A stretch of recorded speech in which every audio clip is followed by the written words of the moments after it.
Mama Africa, Mama Africa, am I coming home? Am I coming home? Hello, Mama Africa, how are you? I'm feeling fine, and I hope you're fine too. Hello, Mama Africa, how are you? I hope when you hear these words, your grace turn blue, grace turn blue. I'm saying these words to let you know how much I care, and I won't let go, even though we're oceans away. You're with me, dear. Good afternoon, everyone. Good afternoon, everyone. Thank you all for being here. It's so wonderful to see so many familiar faces of friends and family. And, you know, this is our 8th play, Mass Emphasis Children's Theater Company. And a lot of you have been here for all of them. And it is invaluable, the support that you all show the children and also the parents, because this is definitely a community effort. Today, our play is entitled The Giant That Many Overlooked. It's about Brother Julian Mayfield, reintroducing Julian Mayfield. Today, we're going to do something a little different. We have 2 young men that are in our community, and they are phenomenal drummers. Now, wait till you see them, because I'm 6 feet tall. They come up to about right here, but they are so powerful. And I will, no further ado, I will introduce Brother Ifesin Kwame and Ayinde Yuti.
Scene 1.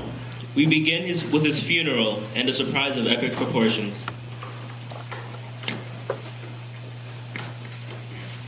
Greetings. My name is May Mallory.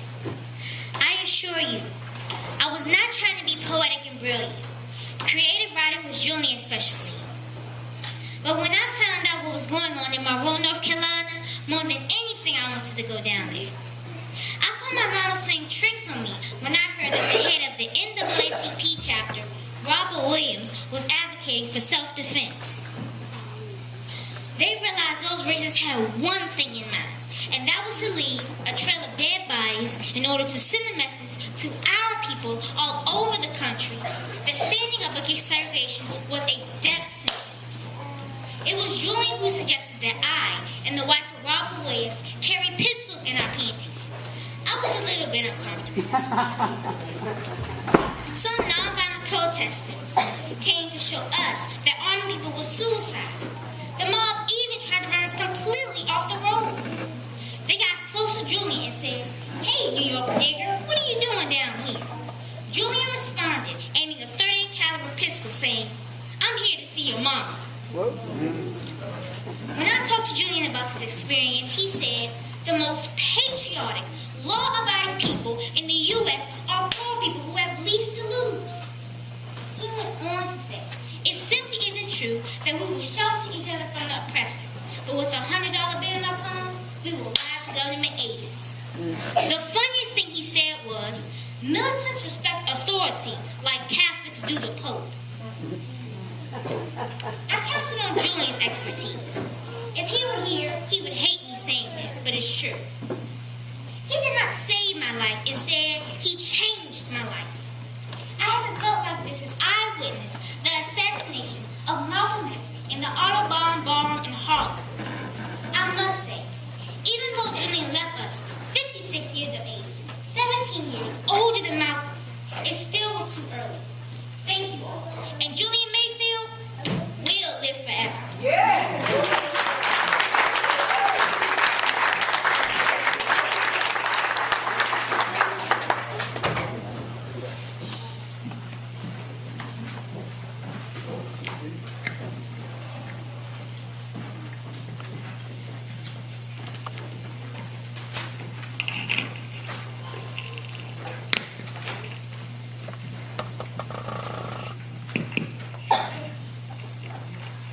Hello, Mama Alice Wendell. How are you doing today? Wonderful, thank you. I'd just like to ask you a few questions about Brother Julian Mayfield. Okay. For starters, how do you feel... what are your fondest memories of Julian Mayfield? As a wonderful friend, but most passionate about his people.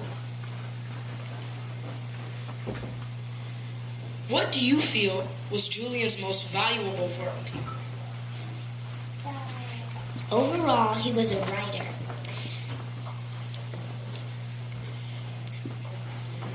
To liberate his people.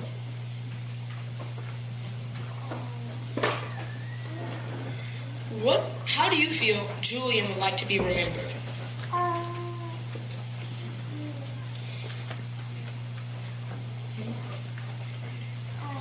Really, a brilliant writer and an African patriarch. Okay, and last but not least, if you had to describe Julian in 5 words, what would they be? A friend, a scholar, a writer, courageous, and a fighter. Well, that is all. Thank you for that wonderful information, and I love meeting you.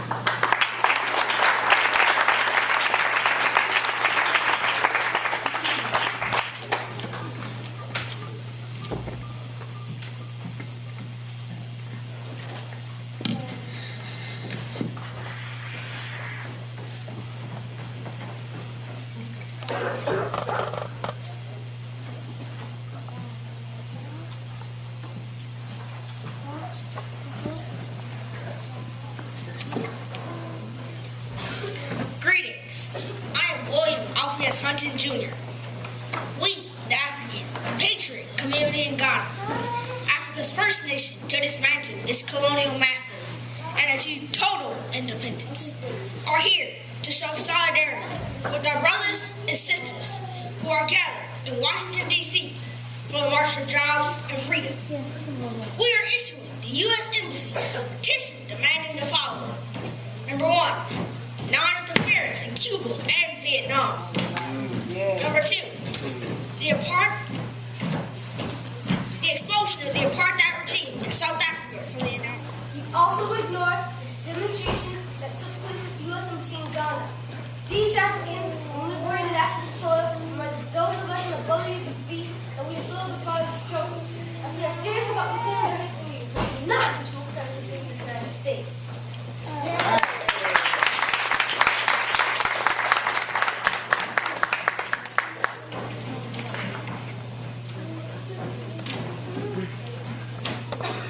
Learning and sharing our history is an honor and pleasure.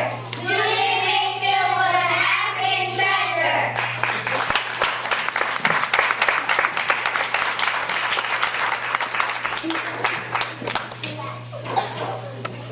Hello, everyone. I am Tom Felix. Julian Mayfield was the best kind of friend. Sometimes he would tell me what he felt needed to be said, even when he didn't want to say it and I didn't want to hear it. Those years in Ghana, working, laughing, and playing, in that wonderful, unpredictable, historic period of both of our lives, has solidified our kind of friendship. Julian also had an amazing ability to see talent and creative brilliance in people, even if he did not like them. He could see past his own personal dislikes and not only give them their due, but encourage them as well. I would like to thank everyone for coming here to celebrate the life and work of my ace, Julian Mayfield. For those of you who don't know, I am an illustrator, and this skill was what enabled me to work with Julian in Ghana and Guyana. You heard Alice and May talk about Julian the activist. Well, I just want to say, in that casket lays one of the most dynamite writers and actors the Black Arts Movement ever produced. The life of Julian Mayfield is a sterling example of a creative genius who remained humble till the very end.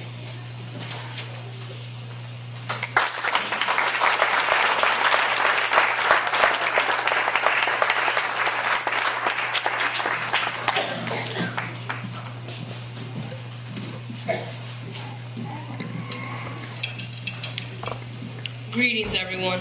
Welcome to this celebration of Julian Mayfield, a true giant in our movement. I have said on several occasions that the Black Arts Movement has often been called Sisters of the Black Power Movement.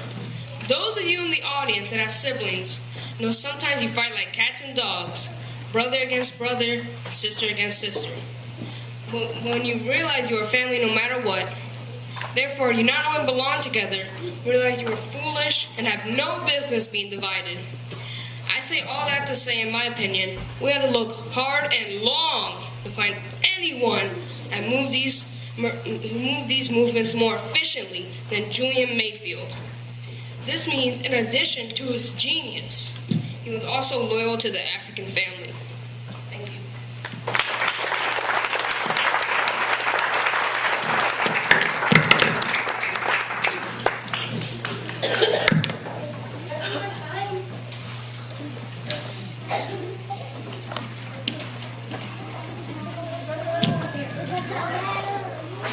Hello, sisters and brothers. I am Ossie Davis.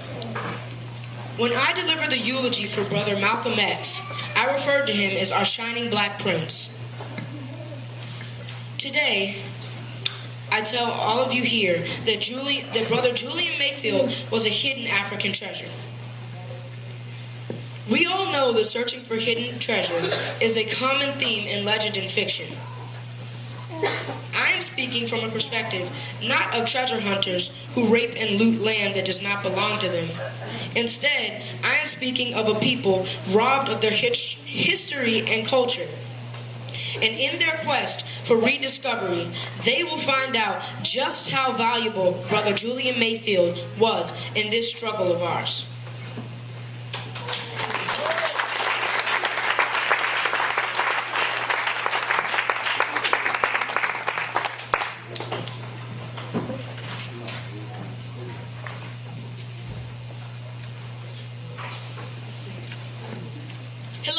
people.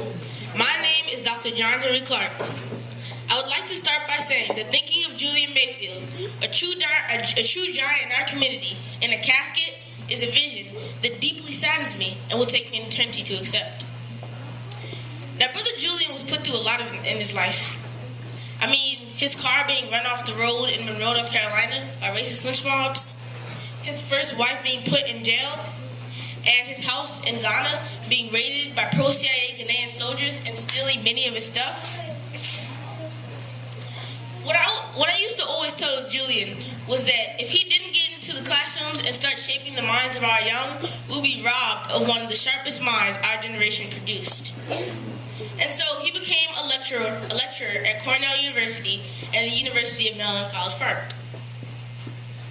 Now today, in current times, what pains me the most is that almost any room anybody would walk into, only about 90% of the people in the room would not know about Julian Mayfield. But wherever we went, Julian was true to himself, true to us as a collective people, and true to the struggle undoubtedly.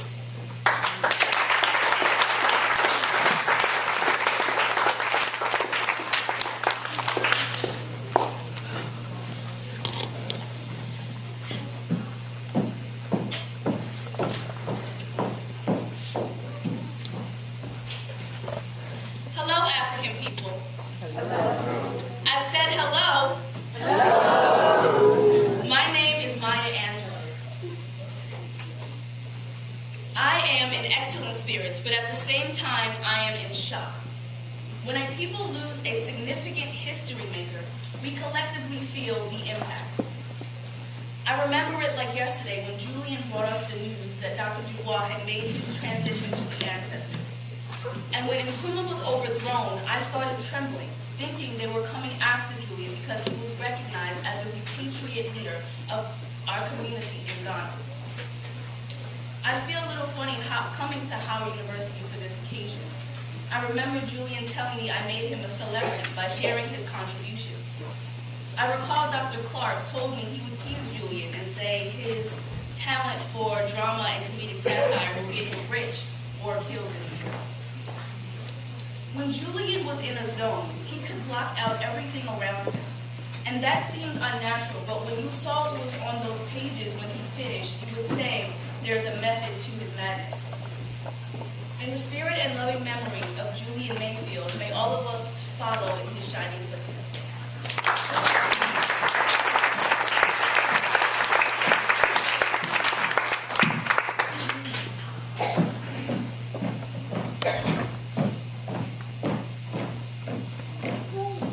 Greetings, everyone. I'm Bernice Johnson Reagan, one of the original freedom singers. I have been to many celebrations. I cannot remember one with so many incredible and heartwarming tributes. Please give them all a round of applause.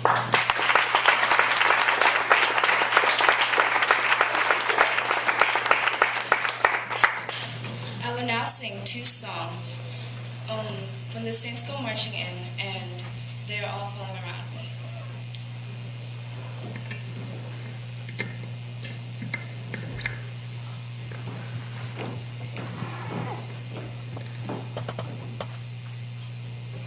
They are falling all around me. They are falling all around me. They are falling all around me.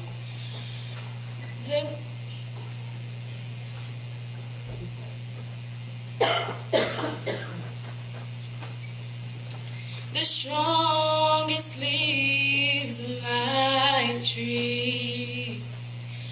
Every paper brings the news that every paper brings the news that every paper brings the news that the teachers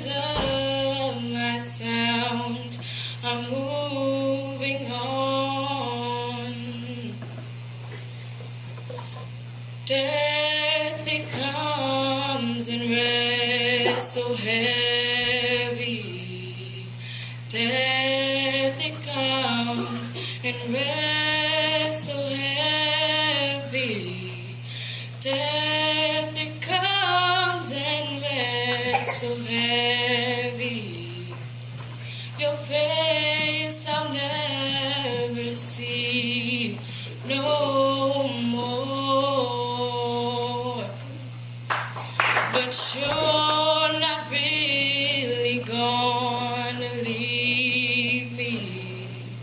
But you're not really gonna leave me. But you're not really gonna leave me.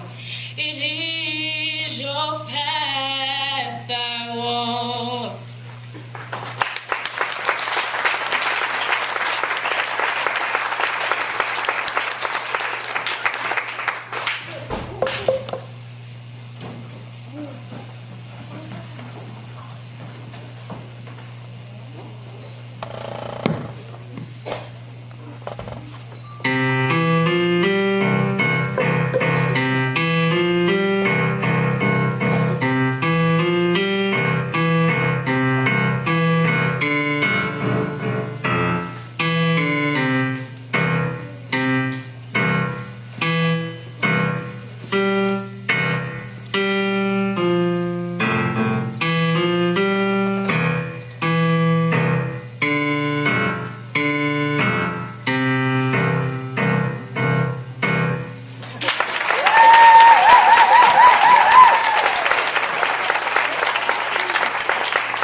Hello, I am Anna Lavia Cardero, Julian's first wife and mother of his 2 children.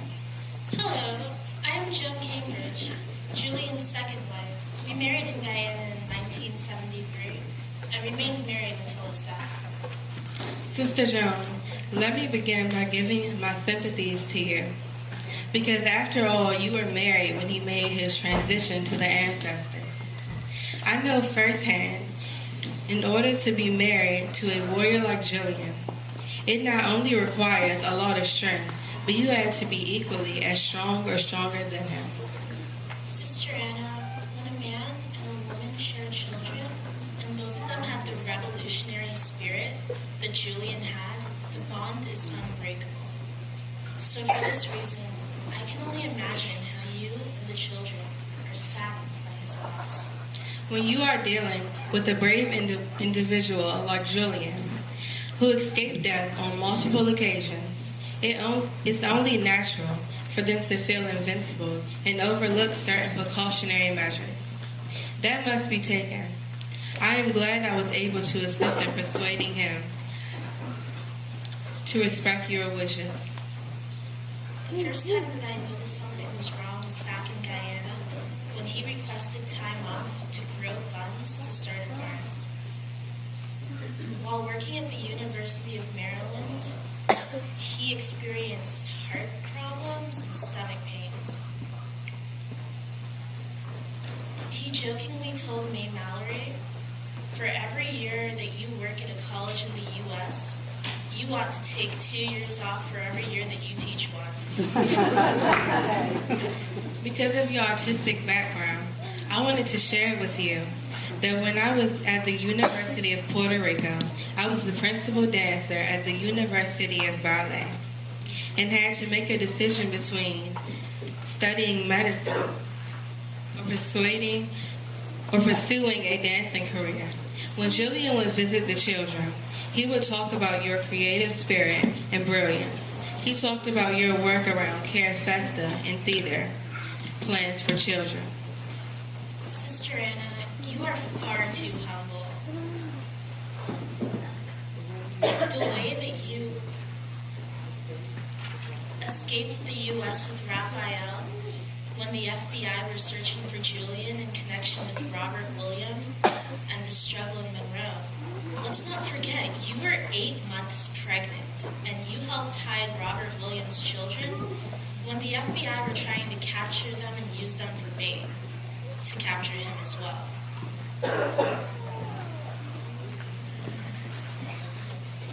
Your commitment for self-determination in Puerto Rico sparked me to fight for self-determination in Guyana.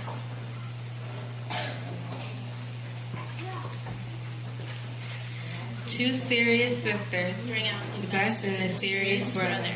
Long live Puerto Rico, long live Guyana, long live Africa, long live Julian Mayfield.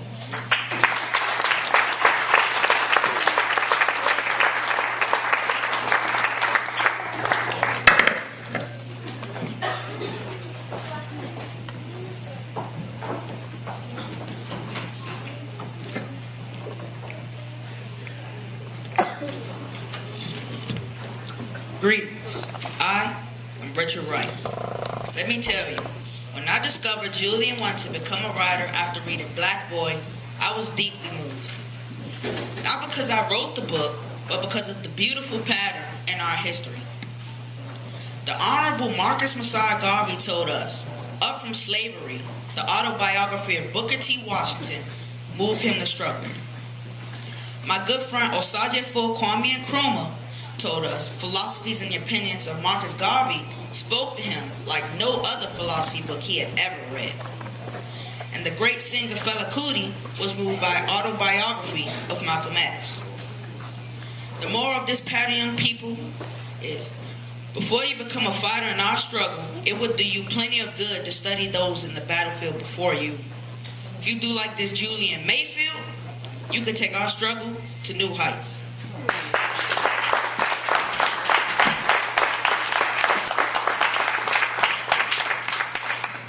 Hello, my name is Julian Mayfield, and I'm here today to talk to you about some of my writing influences, which are many, possibly too many to mention, but today I'm going to focus on only two giants I pay tribute to in the forms of essays, Langston Hughes and Lorraine Hainsbury. I wrote essays about both of my comrades, Langston Hughes, Harlem and Beyond, and Lorraine Hainsbury, A Woman for All Seasons.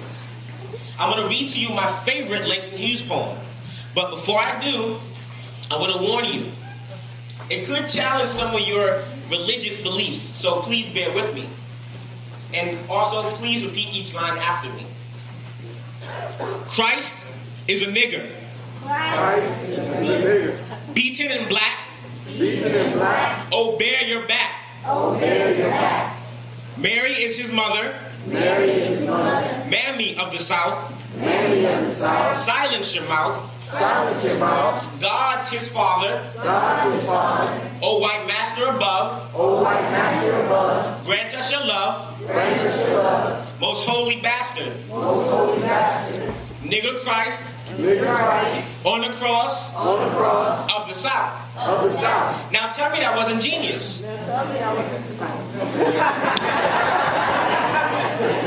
That wasn't positive. But now tell me that wasn't genius. Langston understands how Christianity has influenced our people. So he uses the idea of Christ to explain and show how life for us in the South was hell on earth.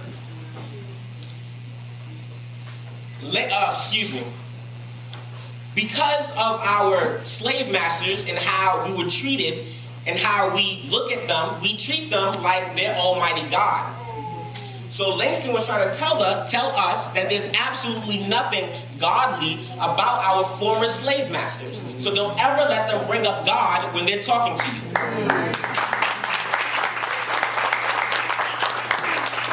Now, brothers and sisters, let me tell you about Lorraine Haysbury. She was as bold as they come. I remember one evening we were at Harry Belafonte's for a fundraiser for Dr. King.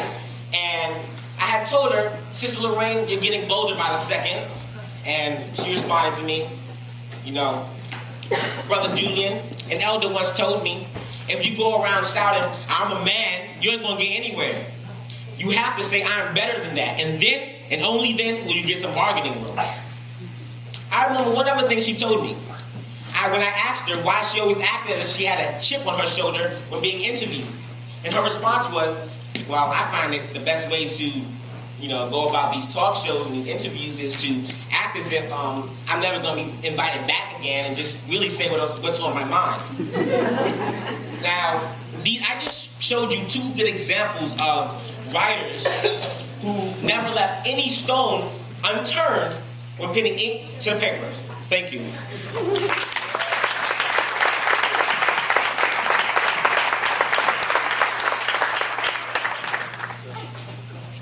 I remember when I met Kwame Nkrumah and Shirley Graham Du Bois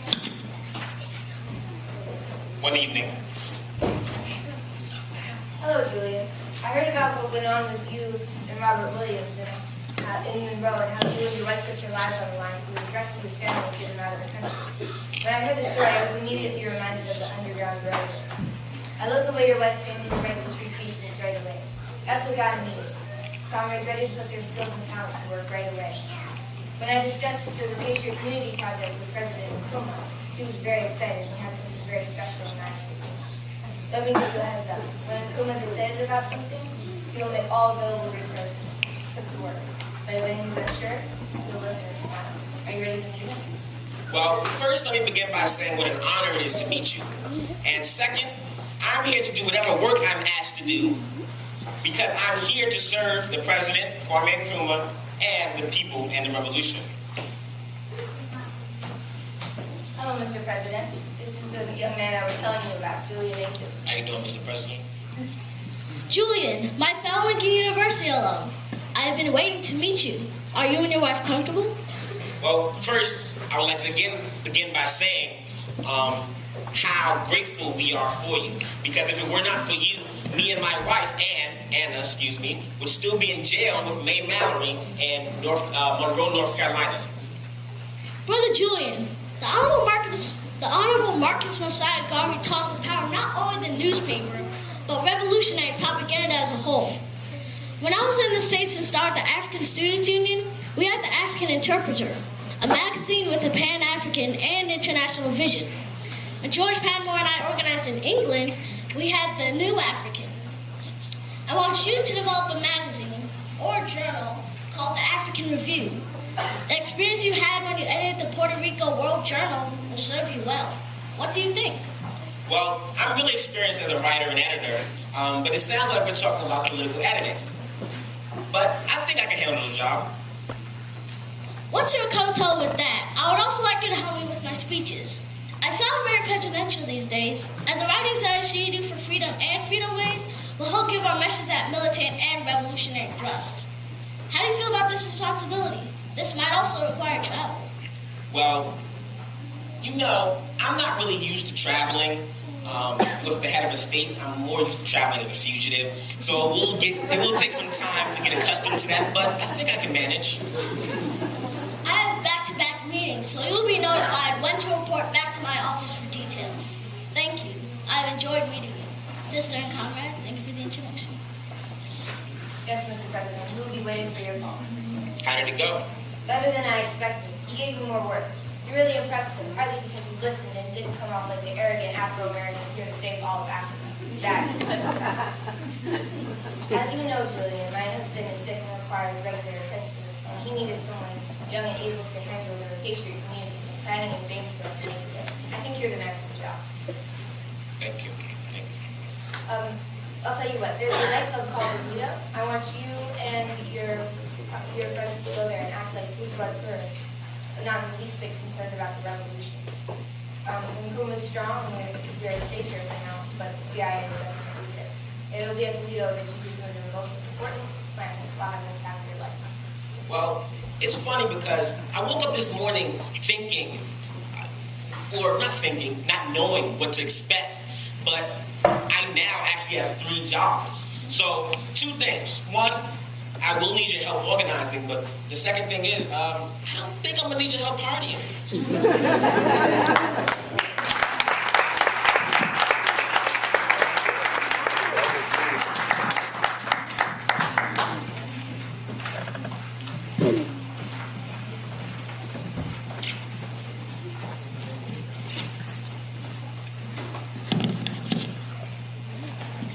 In respect to Ghana, may I have everybody stand up, please?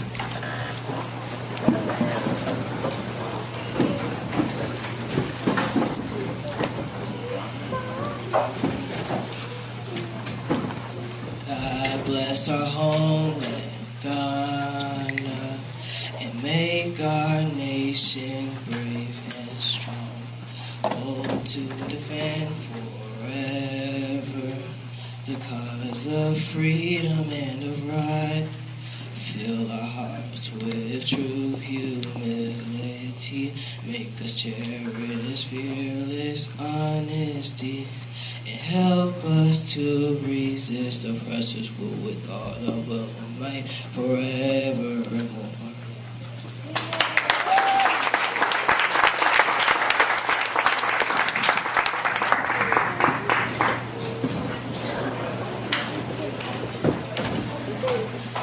Julian will now discuss his time in Guyana.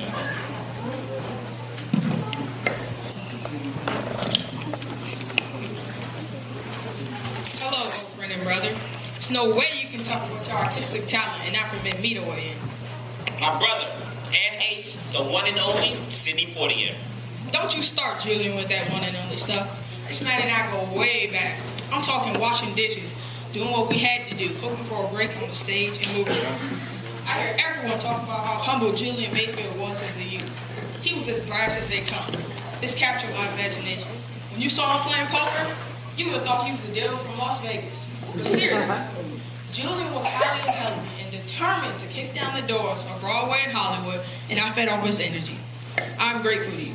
Julian and William Marshall, who got his big break with Blackwood, were committed to self-improvement as artists and men. I jokingly told Jim Brown, Fred Williamson, and Jim Kelly that Julian, Bill, and I were the original 3 the hard way. It was a lot of fun, but we pushed and encouraged each other day and night. Now we come to Lost in the Stars, the part I got on Broadway. When I shared this with Julian and Bill, I received a handshake and a bear hug from this guy. The play was written by Kurt Will and Maxwell Anderson. It was a musical, and we thought Bill Marshall would get the role. I ended up getting a part for a movie called No Way Out, and guess who gets the lead? My ace, Julian.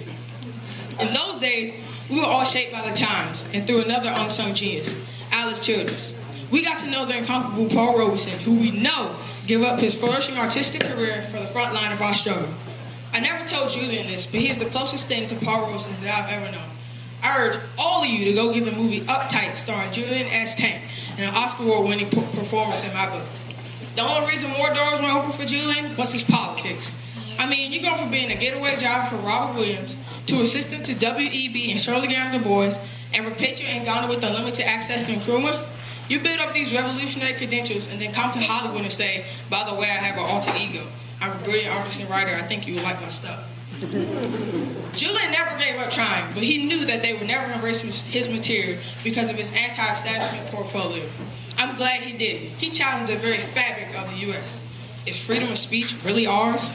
I got one more thing to say. During my marriage with my first wife, Juanita, Julian came by and convinced her to give him money to purchase arms for Robert Williams and our sisters and brothers in Monroe, North Carolina. Julian would always say that him and I were friends, but Juanita was his comrade in arms. He had to be serious because he came to purchase arms. I was more into Dr. King and Roy Wilkins, while Juanita and Julian were heavily into Malcolm. I want to end by saying that calling Julian Mayfield a giant in our struggle is fine for now, until a better word comes along.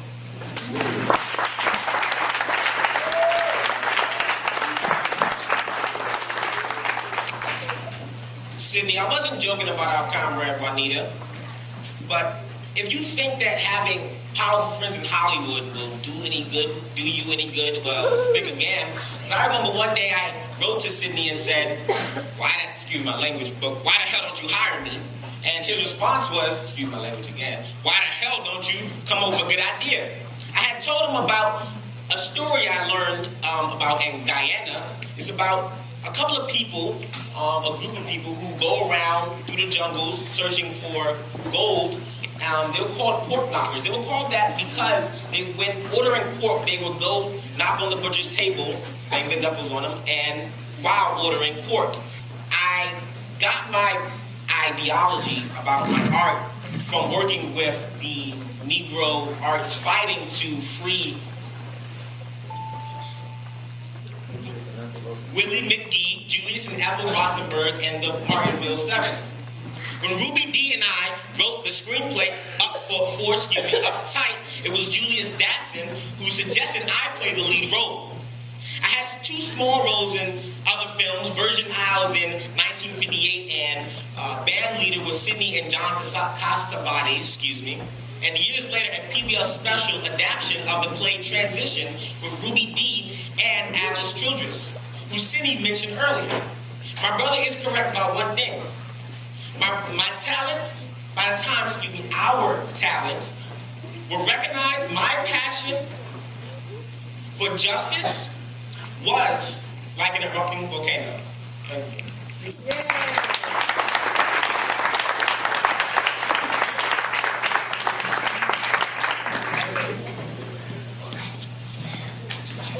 Learning and sharing our history is an honor and pleasure. Julian Mayfield was an African treasure.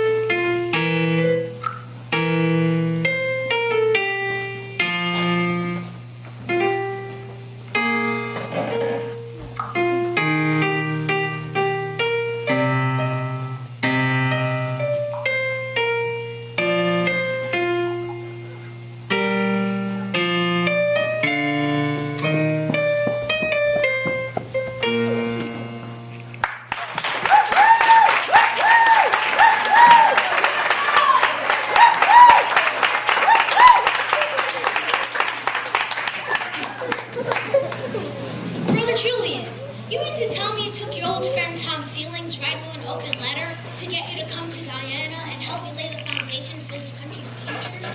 Mr. Prime Minister, to be honest with you, I have just finished regrouping from the overthrow of Nkrumah in Ghana. I just told Tom that only an artist would think of something as creative as an open letter to pique my interest in Guyana. How do you think I can help? I have a practical vision for starters. Housing and clothing the nation before 1976. I want you to take a minute and reflect on your experience in Ghana and think about what can be implemented here in Guyana. I just want you to know, Nkrumah is an influence on me as well. With that being said, you have the green light. Well, the first thing that comes to mind is a propaganda organ. I'll start a newspaper, The New Nation, I can develop something called the New Nation International. I'm a practical man, and right away, Julian, we're on the same page. My Minister of Education and Culture, Elvin McDavid, also wants you to work closely with him. To call you a cultural worker would be a gross understatement. I heard from Tom Feelings that picking your brain about re-energizing the students would be a good idea. Both Mr. McDavid and I will already be using you as a speechwriter. An idea I have is something with a more cultural twist called Cara Festa, a Caribbean festival elevating the creative arts. I believe this will force people to view Guyana in the manner they view Haiti, Jamaica, Trinidad, and Cuba as a beacon of African resistance in the Caribbean. I feel all these ideas are in harmony with the campaigns to feed, house, and clothe the nation before 1976. Any assistance you need, I'm a phone call away.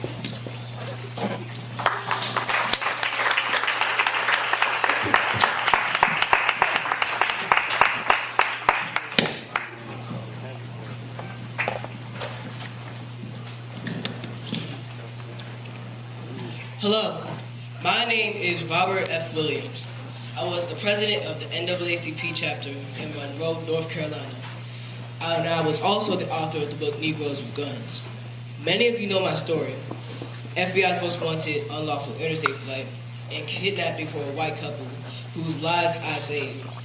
Many of you know of my time in Cuba with the Radio Free Dixie broadcast from 1962 to 1965. I went from Cuba to China and Vietnam.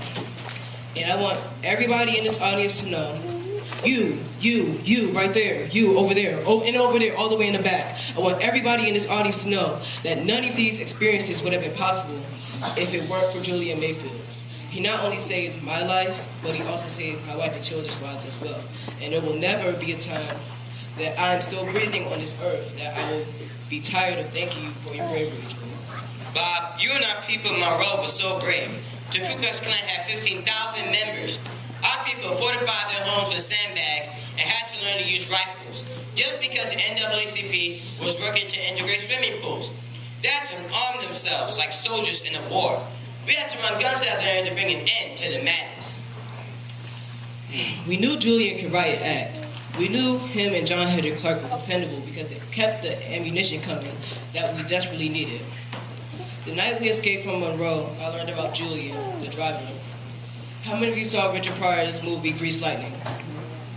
About Wendell Scott, first brothers to win the NASCAR event. It's not enough hands. I only saw one hand back there. Come on, man. Two. Okay, two, 3, 4, 5, 6, 7. Okay, that's enough hands. Anyway, if Wendell Scott was driving us under the conditions that he was, he wouldn't have done any better. Nope. My brother, when I say that you and your wife and Olivia were lifesavers, it's based on your deeds, not your words.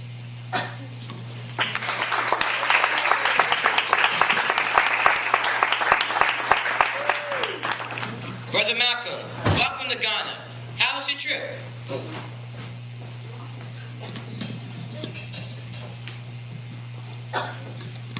No, Mayfield, what I don't like about you artists and writers, you sit back and let people talk. The first time we met, I talked for 1 hour and you said, come back tomorrow, Malcolm, and we could talk some more. I've convinced many people in far less time, winning them to my point of view, or they at least comment. You just sat there, which means when I come back, you'll take my questions apart one by one and question everything I said. I said, that's why I don't like you writers, Julian. Brother Julian, so good to see you. Ozzy and Ruby send their love. Seeing you makes me think of Fidel Castro coming to Hotel Teresa and your work with the Fair Play for the Cuba Committee. When I was in the U.S., warning our people not to be bamboozled by the march in Washington, you were marching in front of the U.S. Embassy here in Ghana. I'm sorry I didn't bring much attention to such a bold move. Malcolm, you have been busy, and we have put together a program for you. We have formed a Malcolm X ad committee. You will only have time to change your clothes and sleep. One of my fondest memories of the Nation of Islam is the non-stop schedule. I heard you guys are hard workers, but you do your fair share of partying. I guess living in Africa's first free nation of colonial rule would keep me in the festive mood. What's it like to live here? Malcolm, recruitment keeps me very busy, but I would have been in jail for helping Robert Williams escape from Monroe, North Carolina, so I can't complain. He's looking forward to meeting you. This will be good for him. He already knows Dr. King, who came here for the independence celebration. He worshipped the ground Dr. Du Bois walked on. Brother Julian, I know Nkrumah has your plate full, but I want you to be the director of the international affairs for my new organization, the OAAU. Your knowledge and base connections would be a key ingredient. I also want your wife involved. Her knowledge and her work on behalf of Puerto Rico is powerful. She has a lot of respect for you, but all she kept saying to me was, Julian, they're going to kill Brother Malcolm, so we better work with him as long as we can. I hope working with two people who escaped death the way you did in Monroe, North Carolina, would bring me some good fortune. Speaking of death, I'm worried about Nkrumah. Not a day goes by that I don't wonder whether he'll end up like Patrice Lumumba. Malcolm, because of you, our history will never be the same. You are one of a kind. I have good feelings about the OAAU. Brother Julian, Dr. Du Bois' wisdom has rubbed off on you more than you know.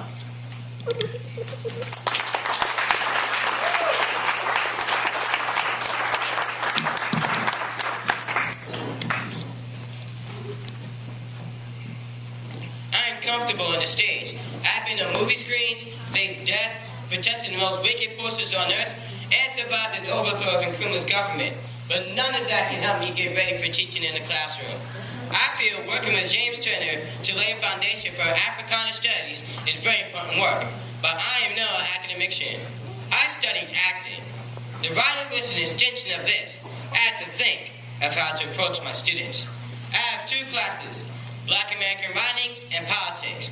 I can count on my writings and life experiences to get me through this, but Black techniques are surviving. Let me think. Our people have survived a lot. I got it. I will tell my students on the very first day that everybody in the world hates you because you are African. If you don't believe this, you must leave. The majority of them might leave, but a shock to their system might be what the doctor ordered. If I survive the academic world, it's because of Gloria Joseph. My name is Gloria Joseph. When Julian came to Cornell University, I was the assistant dean of students and the head of the committee on special education.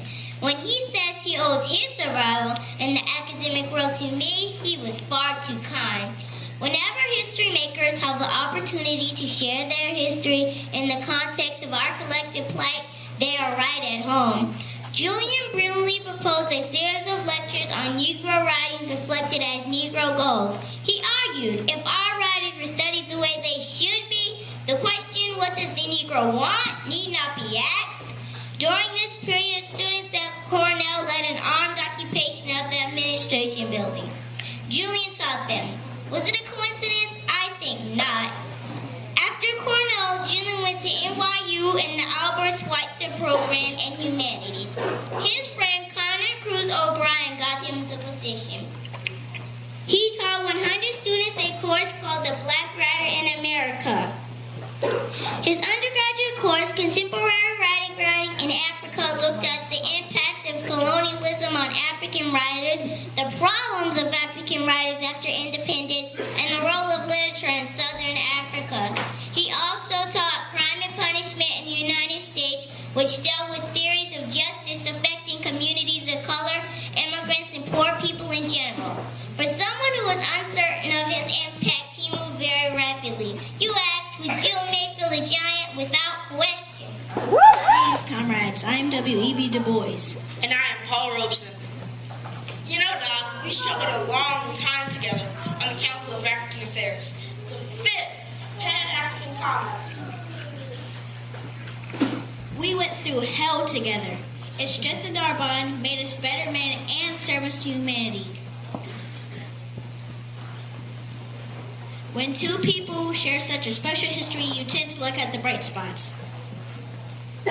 Doc, the year is 1949.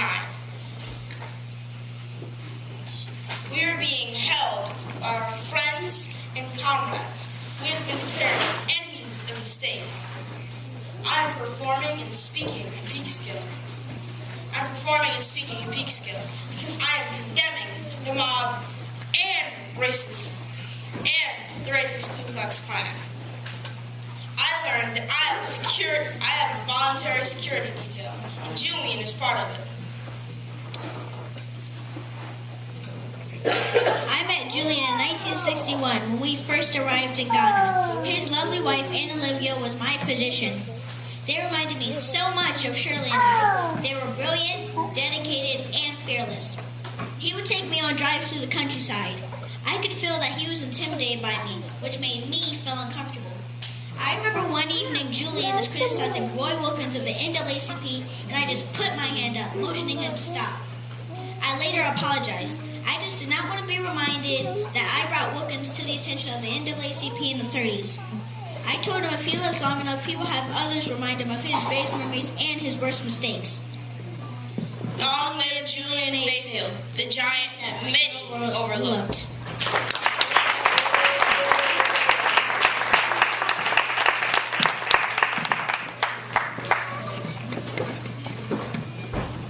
In 1949, I was a bodyguard for Paul Robeson, Sidney Poitier, Leon Bibb, and occasionally Harry Belafonte. We decided Robeson needed security. We escorted him downtown, at least 2 of us, and 8 of us for nightly travels. Paul was in bad condition than any of us. He didn't need our protection, but we needed his energy and wisdom. Malcolm was a poor man who didn't want to expose himself to the temptations that corrupted many leaders in the U.S. His assassination had the earmarking of the CIA all over it. I was with him in Egypt when he was poisoned. Thanks to President Nasser, he lived to tell about it. What would you like to know about Nkrumah? Well, he was the most constant target of the most vicious elements of the Western corporate media. The man worked 18 hours a day, 7 days a week, and vacations and leaves of absences were not an option. I'm not saying we weren't allowed, but the man's work ethic made us feel guilty. I remember when he asked Mayfield, "Do you not have enough work to do?" I needed all my creativity to discuss the challenges of my work, or more was coming. By the time I got to Ghana, I feared nothing. But I was tongue-tied around Du Bois. I can't explain it. To me, he wasn't a prominent historical figure. He was history. I think of all the things I want to know, but never asked. If you ever get the chance to meet someone of his stature, ask everything you want to know. W.E.B. Du Bois, the great disturber of peace. When he said that we did not leave enough writing behinds, well, this is why I never complained about my work that wasn't published. You will find it and utilize it soon enough. I only hope and inspires you to do more than all of us did. Our people deserve nothing less.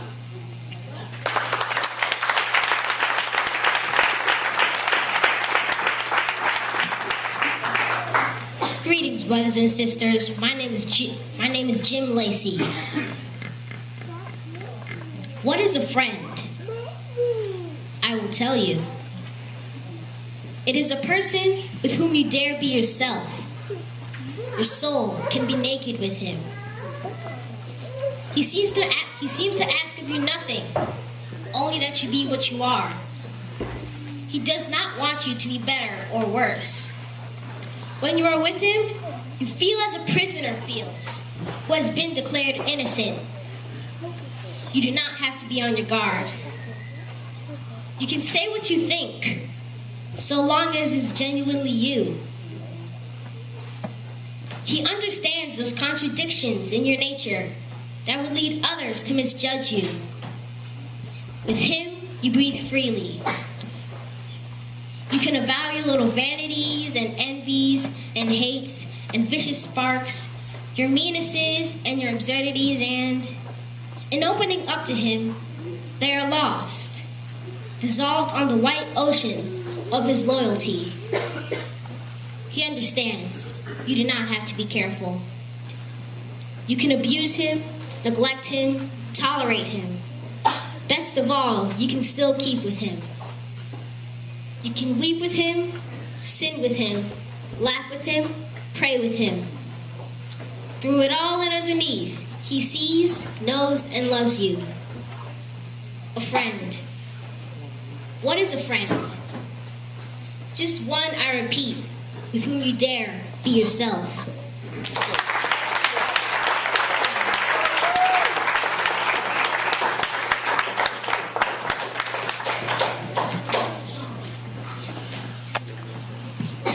Hello, my name is Julian Mayfield. I am 12 years old.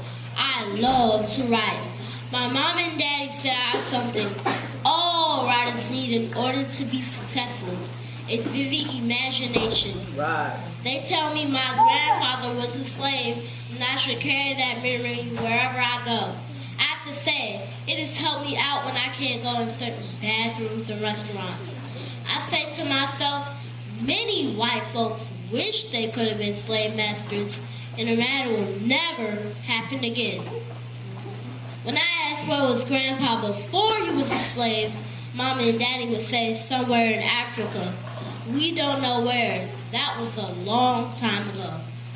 I want to go to Africa and find out where we came from and meet my family that I don't know and don't know me.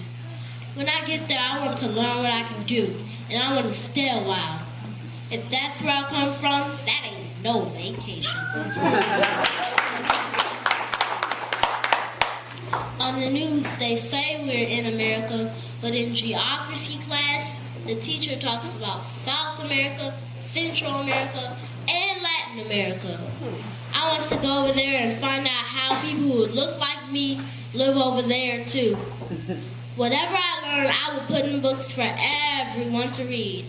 I might even make a couple movies and plays and let everyone learn more than they know. If I do this, this means that all our people that died and suffered did not die for nothing. A lot of people might not know what I plan to do, but you know what? I'm going to do it anyway!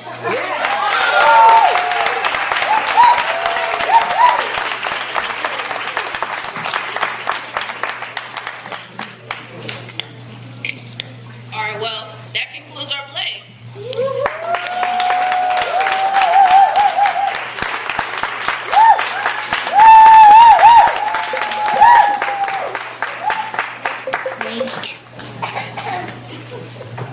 I would like to bring brother Baba Obi and Gordon Jr.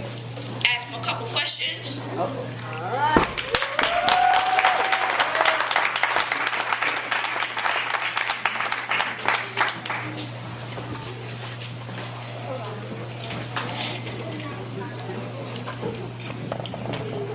All right, so how long did it take you to write this play? Well, the conversation first started right after the Kwame Nkrumah Thomas Sankara play in November of 2012.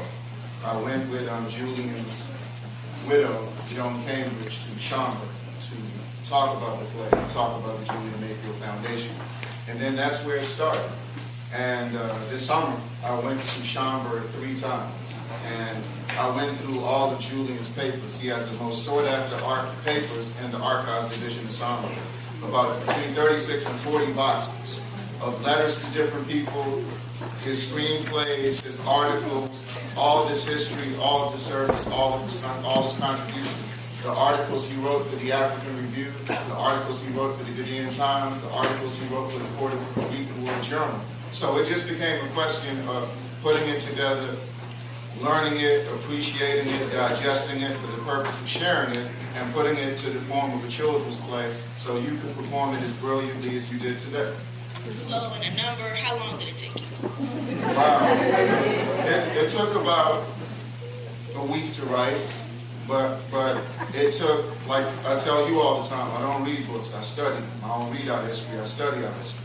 So just studying all the stuff, and Guyana's mailing to the United States, Lord have mercy, is very long. So right when I finished the script, Mama Jones sends me Tales from the Lido, which was never published, his interview with New Dimensions, for those of you who know Howard University's history, his 1979 article in there, and his original obituary.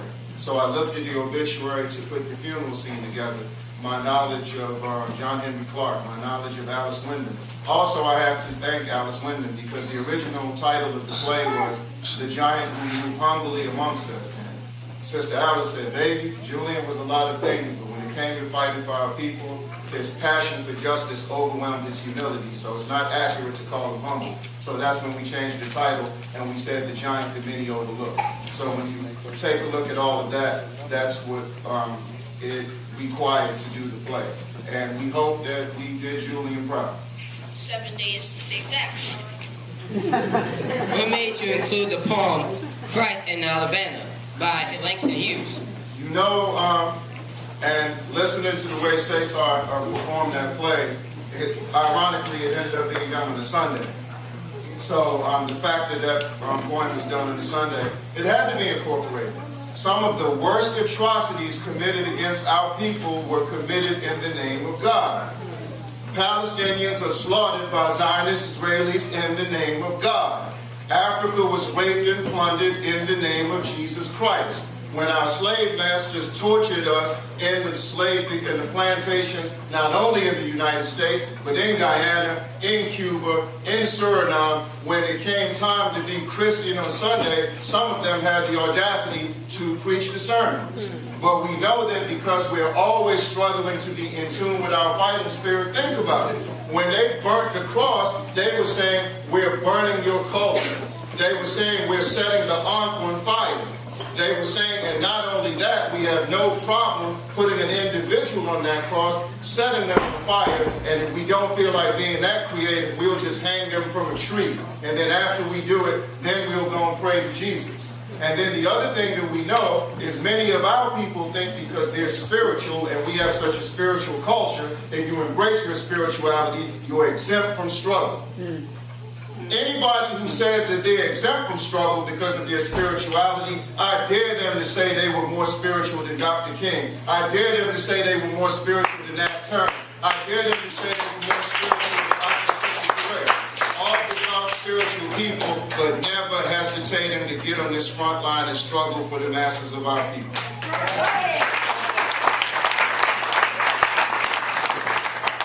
Right, moving along. How did Julian Mayfield influence you? Wow, in many ways. When I went to Zimbabwe the first time in 2006, I thought about something. When we travel to Africa, the Caribbean, or Latin America for the purpose of making connections between our people there and our people here, two things end up happening. Some people go and they make a splash. Other people go for the purpose of making waves and breakthroughs. Making a splash has become a norm because, believe you me, you go anywhere in Africa, you go anywhere in the Caribbean, they welcome you like you're a son or daughter coming home. Anyone who's been to Africa knows that. But when you come there to do work and you come there to serve, it's a whole different thing. And what ends up happening is a lot of people take advantage of this sentiment. They exploit this sentiment. They go home. They meet President Mugabe in Zimbabwe, for example. They meet Nelson Mandela in South Africa, for example. They met Muammar Gaddafi in Libya when he was living, for example. They come back to this country. They go to the National Press Club in Washington, D.C. They give these press conferences. They bang on the podiums. 3 months later, 4 months later, we don't even know what they went for, and there's no follow-up. So when you take a look at what Julian did in Ghana, he worked tirelessly. When we take a look at what Kwame Ture did in Guinea, when invited by Nkrumah, he worked tirelessly. Shirley Graham Du Bois in Ghana worked tirelessly. Eugene Godfrey in Cuba worked tirelessly. Assata Shakur in Cuba works tirelessly. So when I went there and I understood what I had to do, I said, I'm in Africa to make waves and breakthroughs, the hell with splashes. Work tirelessly.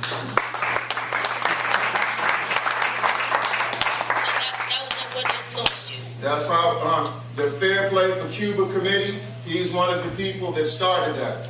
I've written nearly 75 articles for the Herald. I have the honor of being the first United States correspondent of Zimbabwe's national newspaper in the 33-year history of that country. Every time I'm writing an article, I'm thinking of Julian Mayfield. How would he approach the subject matter?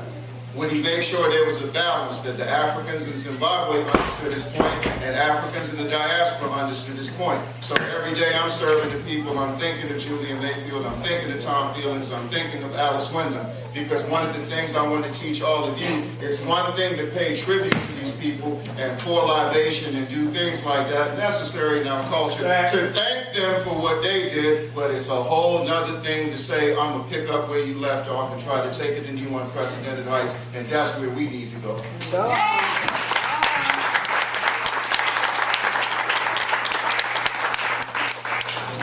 After 8 plays, how do you feel about mass emphasis and its impact?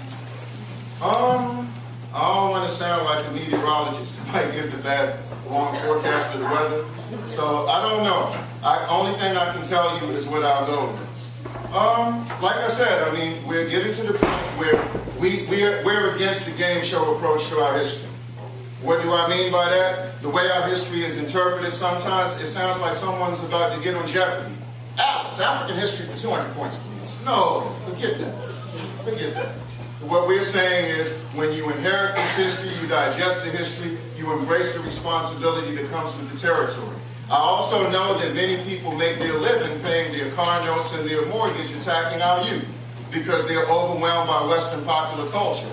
But the same people who attack them for being overwhelmed by Western popular culture obviously are affected by Western popular culture also, because they're not ready to go beyond the call of duty to serve our youth and give them quality exposure to this history. So when we see some of them who seem to have lost their way, we know why they lost their way. When are we going to go ahead and embrace our responsibility and bring them along? And then we have to pay attention to the process. There's one line thinner than the line between love and hate. The line between exposure and imposition. We seek never to impose our history, but we go beyond the call of duty to expose our history. Working with mass emphasis, I get a chance to be inspired by so many people. Sister Donisha, Brother Khalid's mother, she told me 2 weeks ago, she said, Bobby, we're getting ready to move to North Carolina.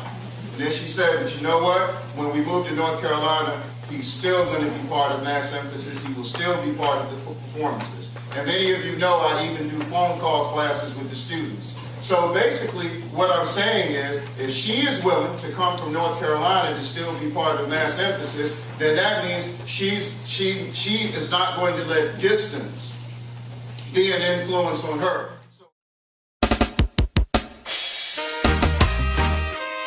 Mama